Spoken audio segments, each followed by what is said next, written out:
Welcome students to online classes. मैं Puja Sen, retail trainer, government senior secondary school Sadiyana Mandi, Himachal Pradesh में posted हूँ। तो आज का जो हमारा टॉपिक है वो 10th क्लास के करिकुलम में से लिया गया है। ये 4th यूनिट का सेकंड सेशन है और इस सेशन का नाम है team AIIMS and targets.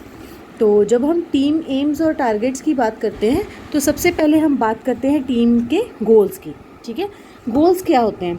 Goals किसी भी बिजनेस की उन्नति के लिए एक निश्चित लक्ष्य तैयार किया जाता है, ठीक है, जिसके लिए उस ऑर्गेनाइजेशन की जो पूरी टीम होती है वो मिलकर काम करती है और यही उस टीम के टारगेट्स होते हैं। वो गोल को अचीव करना ही उस टीम का टारगेट होता है।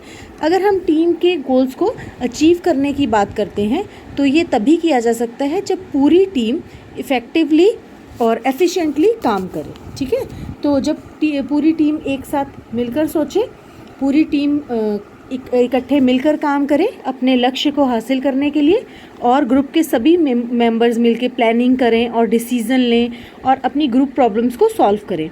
जब सभी टीम मेंबर्स कंट्रीब्यूट करेंगे तो क्या होगा, उससे वर्क भी इम्प्रूव होगा और गोल भी अचीव होंगे। तो सबसे पहले गोल्स कैसे होने चाहिए? स्मार्ट गोल्स होने चाहिए। तो स्मार्ट्स की हमने जो स्पेसिफिकेशन है वो क्या है? एस फॉर स्पेसिफिक, कैसा होना चाहिए गोल? क्लियर होना चाहिए और इजीली समझ में आना चाहिए। उसके बाद है मेजरेबल, कैसा होना चाहिए? जो मेजर किया जा सके, मापा जा सके गोल। ठीक है, अचीवेबल होना चाहिए, जो अचीव किया जा सके। ठीक है, उतना ही गोल हमें निर्धारित करना है जितना हम अचीव कर सकें। ठीक है, रियलिस्टिक होना चाहिए, वास्तविक होना चाहिए, मतलब काल्पनिक नहीं होना चाहिए। ये नहीं कि आसमान से तारे तोड़ने वाली बात करें हम, ना, तो रियलिस्टिक होना चाहिए। उसके बाद टी फॉर टाइम बॉन्ड, क्या होना चाहिए? एक टाइम उसका निश्चित होना चाहिए। टाइम बॉन्ड नहीं होगा तो समय सीमा निश्चित नहीं होगी तो हम गोल को अचीव करने को बहुत ज़्यादा टाइम लग जाएगा। ठीक है, टाइम वेस्ट होगा तो वो सारा काम नहीं हो पाएगा। ठीक है, तो टाइम बॉन्ड का होना भी ज़रूरी है। तो गोल्स कैसे होने चाहिए? स्मार्ट गोल्स होने चाहिए। उसके बाद हम टीम टारगेट्स की बात करते हैं। टीम टारगेट क्या होता है? जो टीम टारगेट्स होते हैं ये बेस्ड होते हैं कंपनी के गोल पे। ठीक है, टीम को क्या किया जाता है? एक पर्टिकुलर टाइम में एक टारगेट पूरा करने के लिए दिया जाता है और ये टीम करती है उस टारगेट को कंप्लीट। ठीक है, उसके बाद है सोर्सेज फॉर सेटिंग गोल्स। कौन कौन से सूत्र होते हैं जिनसे गोल्स को सेट किया जाता है? उसमें सबसे पहले आपका आता है मैनेजमेंट फिलॉसफी। तो किसी भी ऑर्गेनाइजेशन के जो गोल्स होते हैं उस कंपनी की मैनेजमेंट फ़िलॉसफी पर निर्भर करते हैं। जैसे कुछ कंपनीज प्रॉफिट पे फोकस करती हैं, कुछ कस्टमर सर्विस पे फोकस करती हैं। तो ये डिपेंड करता है कंपनी की मैनेजमेंट फ़िलॉसफी पे कि वो कंपनी की मैनेजमेंट फ़िलॉसफी क्या है। उसके बाद है customer requirement and feedback. Customer की ज़रूरतों को देखते हुए कस्टमर से फीडबैक लेकर कंपनी अपने गोल्स को सेट करती है और कस्टमर की ज़रूरतों के अनुसार उन्हें चेंज भी कर सकती है टाइम टू टाइम। ठीक है, फीडबैक के अकॉर्डिंग अगर कस्टमर की फीडबैक सही नहीं है या कस्टमर कुछ और चाहता है तो टाइम टू टाइम उसे चेंज भी कर सकती है। उसके बाद है मार्केट ट्रेंड्स। मार्केट के ट्रेंड्स को देखकर, ठीक है, कि मार्केट में कौन कौन से नए ट्रेंड्स आ रहे हैं, क्या क्या चेंजेस आए हैं, उनको देखकर भी कंपनी अपने गोल सेट कर सकती है। उसके बाद है कॉम्पिटिटर्स। मार्केट में जो भी ऑर्गेनाइजेशन आपकी कॉम्पिटिटर हैं और अच्छा काम कर रही हैं उनके अकॉर्डिंग भी कंपनी क्या करती है? अपनी स्ट्रेटजी प्लान करती है, अपनी स्ट्रेटजी बनाती है और अपने गोल सेट करती है। उसके बाद है आपका क्वालिटी पॉलिसी। तो क्वालिटी पॉलिसी क्या है कंपनी की? कंपनी में क्या क्वालिटी हैं, क्या स्टैंडर्ड्स हैं कंपनी के, ठीक है, उसके अकॉर्डिंग भी कंपनी अपने गोल सेट कर सकती है। उसके बाद हम पढ़ेंगे roles and responsibility of colleagues from team success. जो टीम मेंबर्स होते हैं, टीम के जो कलीग्स हैं जो आपस में काम करते हैं टीम में मिलकर, उनकी क्या रोल्स हैं और क्या उनकी रिस्पॉन्सिबिलिटी हैं, क्या उनके उत्तरदायित्व हैं कि उन्हें क्या करना चाहिए अपनी ऑर्गेनाइजेशन को सक्सेसफुल बनाने के लिए और अपने गोल्स को अचीव करने के लिए। तो इसमें हमने पॉइंट्स लिए हैं। ठीक है, तो पॉइंट्स एक एक करके मैं आपको पॉइंट्स एक्सप्लेन करती हूँ। सबसे पहले जो हमने पॉइंट लिया है वो है प्रोडक्ट की सेल्स को बढ़ाना।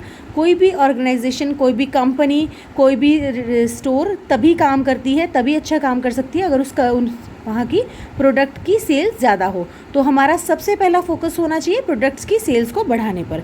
उसके बाद क्या है? इन्वेंट्री लेवल्स को हमें बनाए रखना है ताकि क्या हो? ओवर स्टॉकिंग या अंडर स्टॉकिंग की प्रॉब्लम ना होगी।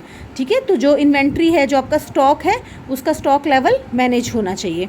उसके बाद है आपका कि कितना प्रॉफिट ऑर्गेनाइजेशन को हो रहा है और कितना भविष्य में होने वाली सेल्स का अनुमान लगाना, ठीक है, कितना प्रॉफिट हो रहा है और उसके अकॉर्डिंगली कितनी सेल्स आपके फ्यूचर में होगी, इसका जो आइडिया लगाना ये भी टीम मेंबर्स का काम होता है।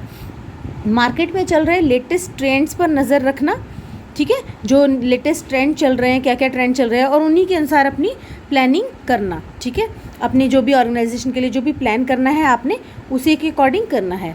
उसके बाद ऑर्गेनाइजेशन के जो भी सभी इम्पॉर्टेंट कार्य होते हैं, जैसे आपने रेवेन्यू चेक करना है या डाटा एनालाइज करना है या आगे फ्यूचर की कोई भी कंपनी के लिए प्लानिंग करनी है, तो उसके लिए लेटेस्ट टेक्नोलॉजी का इस्तेमाल करना चाहिए, ठीक है, वो आपके लिए बेनिफिशियल भी रहेगी और कंपनी के लिए भी बेनिफिशियल रहेगी। उसके बाद है कंपनी की जो भी कानूनी और सुरक्षा संबंधी समस्याएं हैं उनको भी ध्यान में रखना है सभी मेंबर्स ने, सभी कोलीग्स ने। उसके नेक्स्ट पॉइंट है ग्राहकों की प्रॉब्लम्स को इंस्टेंटली सॉल्व करना चाहिए। जैसे कुछ कंपनीज़ के रूल होते हैं, कुछ कंपनीज़ 24 आवर्स का टाइम लेती हैं या कुछ कंपनीज़ 48 आवर्स का टाइम लेती हैं। एक पर्टिकुलर टाइम बॉन्ड होता है जिसमें कस्टमर की प्रॉब्लम क्या है सॉल्व हो जाती है, ठीक है। उसके बाद है स्पेशल कोई ऑफ़र्स हैं, कोई शोज़ हैं या इवेंट्स हैं जिससे आपकी ऑर्गेनाइजेशन को प्रॉफिट हो, ठीक है। ऐसे आपको कुछ मार्केटिंग टेक्निक्स यूज़ करते रहना चाहिए, ऐसे ऑर्गेनाइज करते रहने चाहिए ऐसे कोई ऑफ़र्स या कोई इवेंट्स, ठीक है, जिससे क्या हो कंपनी को बेनिफिट हो। सभी मीटिंग्स को अटेंड करना चाहिए, जो भी आपकी कंपनी में मीटिंग्स हो रही हैं, आपके जॉब से रिगार्डिंग जो भी मीटिंग होती है, मीटिंग को अटेंड करना चाहिए और इम्पॉर्टेंट पॉइंट्स को नोट करते रहना चाहिए, ठीक है। जैसे तो उससे क्या होगा, आपको पता रहेगा कि आपको क्या क्या करना है, आपने क्या मीटिंग में आपने क्या टारगेट लिए है और आपको उसको कैसे अचीव करना है, तो उन सब पॉइंट्स को आपको नोट करते रहना चाहिए। उसके बाद है अपने वर्कर के साथ आपको कस्टमर से जो भी कस्टमर की प्रॉब्लम है वर्कर के साथ डिस्कस करके आपको क्या करना है, उनकी जो प्रॉब्लम्स है उनको सॉर्ट आउट करना है। प्रॉब्लम कस्टमर की अगर कोई समस्या है तो उसको क्या करना है, आपने सॉल्व करना है सबको आपस में मिलकर। और रेवेन्यू फ्लोर को भी चेक करते रहना है कि काम हो रहा है या नहीं, या कोई प्रॉब्लम है, कम फंक्शन कर रहा है रेवेन्यू फ्लोर या नहीं, ठीक है। तो इन सब चीज़ों का आपको ध्यान रखना है। उसके बाद नेक्स्ट जो पॉइंट है, कंपनी की भलाई के लिए जो भी चेंजेस हैं वो करते रहिए, ठीक है।